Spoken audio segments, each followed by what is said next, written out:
ఈ మిట్ట మధ్యాహ్నం మనం బయటకి ఎందుకు వచ్చామంటే ఇంటికి చుట్టాలు వచ్చారు. తెలిసిందే కదా మచ్చా, వాళ్ళు కావాలని ఏదో ఒకటి చెప్పి సావ మింగుతుంటారు. ఆ బొంగులో సోది వింటే నాకు గుదం వండుద్ది.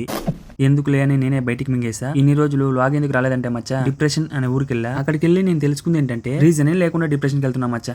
అదే మ్యాజిక్. మీకు కూడా ఇలా అయి ఉంటే కమెంట్ చేయండి మచ్చా. డిప్రెషన్ గురించి ఆలోచించుకుని టమాటో పొలం దగ్గరికి వచ్చేసాం. ఏంటో మచ్చా, ఈ పొలాన్ని చూసినప్పుడల్లా డిప్రెషన్ వస్తుంది. ఎందుకంటే పంట చేతికి వచ్చేసింది, రేట్లే లేవు మచ్చా.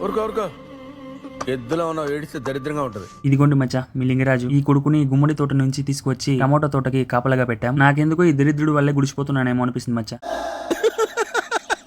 దోస పంట దగ్గరికి వచ్చేసాం. ప్రస్తుతానికి అయితే దీనికి కూడా రేట్లు లేవు. పంట చేతికి వచ్చే సమయానికి దేవుడు ఏమైనా కనికరిస్తాడేమో చూడాలి. ఎండ ఎక్కువగా మింగేస్తుంటే మా పొలంలో ఒక చెట్టు ఉంది మచ్చా, దాని కింద చల్లగా కూర్చున్నా. ఇలా చెట్టు కింద కూర్చున్నప్పుడల్లా నాకు న్యూటన్ మామే గుర్తొస్తాడు మచ్చా. ఆ రోజు ఆయన చెట్టు కింద కూర్చోకుండా ఉంటే ఈ గ్రావిటీ, ఈ ఫిజిక్స్ ఉండేదే కదా మచ్చా.